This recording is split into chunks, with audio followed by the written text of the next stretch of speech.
South Gaza में जैतून नामक इलाके में इस्राएली हमलों के बाद भी लोग वहां हुई बर्बादी का सर्वेक्षण करने के लिए लौट रहे हैं।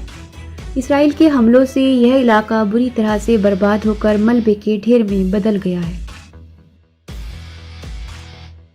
अल जज़ीरा से बात करते हुए वहां पर एक महिला ने अपनी आपबीती बताते हुए कहा, मेरी बेटी अपने ससुराल में रह रही थी।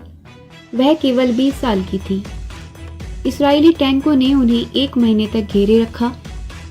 इस्राएली हमलों में वहां 20 निर्दोष लोग मारे गए। उनके सर पर 6 मंजिला इमारत की छत गिर गई थी। पूरा परिवार मार दिया गया। वे सभी अभी तक उसी मलबे के नीचे दबे हुए हैं। मेरी बेटी को उसकी छोटी बच्ची के साथ मार दिया गया। मरने वालों में सभी महिलाएं और बच्चे थे।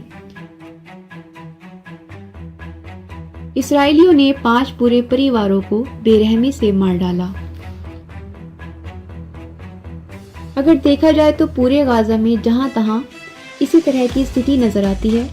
गाजा के 70% घर इस्राएल के हमलों में तबाह हो चुके हैं।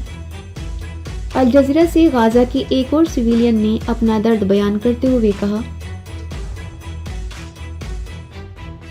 जब हमारे पास घर थे, हम इकट्ठे होते थे, खाना खाते थे, अपने दोस्तों से बात करते थे, लेकिन अब बर्बादी के अलावा कुछ नहीं है। अगर कुछ है तो वो है इस्राएल की वहशियाना क्रूरता। उसके अलावा जीवन का कोई निशान यहाँ पर नहीं है। दोस्तों, इस्राएल के हमलों की भयानकता से पता चलता है कि वो पूरे गाजा को तबाह करके और सिविलियंस को मारकर वहाँ अपना कब्जा करके यहूदी सेटलमेंट बनाना चाहता है। इस्राएल के कई अतिवादी नेता अपने बयान में पहले ही ये सब साफ साफ कह चुके हैं। ये समझने की जरूरत है कि गाजा में इस्राएल किस तरह से अपने मिशन पर काम कर रहा है। इस्राएल गाजा के जिस इलाके पर भी हमला करना चाहता है, पहले वहां हमास के अंडरग्राउंड टनल्स होने का दावा करता है और फिर इस बहाने उस पूरे इलाके को तहस नहस करके नरसंहार करता है। इस्राएल ने शुरू में दावा किया कि हमास ने अंडरग्राउंड लगभग 400 किलोमीटर लंबी टनल्स बनाई हुई हैं, लेकिन वहीं अब इस्राएल दावा कर रहा है कि नहीं, सुरंगों की लंबाई 400 किलोमीटर नहीं, लगभग 800 किलोमीटर है, जो घरों, स्कूलों और अस्पतालों के नीचे इस तरह से हाईटेक बनाई गई है जिससे उन पर गोले बारूद का असर ना हो।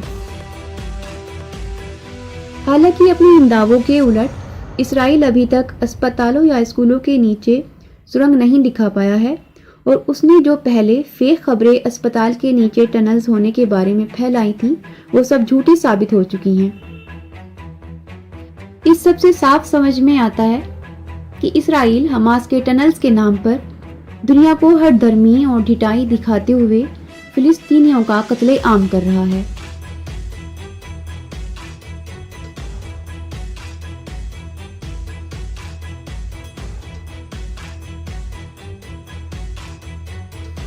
इस्राएल अब तक 30,000 फिलिस्तीनियों को कत्ल कर चुका है, जिसमें 13,000 से ज्यादा बच्चे हैं और 8,800 से अधिक महिलाएं हैं। लगभग 71,000 लोग घायल हो चुके हैं, जबकि 2 मिलियन से ज्यादा लोग बेघर हो चुके हैं। इस्राएल ने अपने हमलों में घरों के अलावा इंफ्रास्ट्रक्चर्स को खासतौर पर निशाना बनाया है, जिससे गाजा को पूरी तरह से मिटा दिया जाए। गाजा भर में स्कूल, यूनिवर्सिटीज, सेंट्रल आर्काइव कब्रिस्तान, सरकारी इमारतें और 200 से ज्यादा पुरातात्विक स्थलों को नष्ट कर दिया गया है।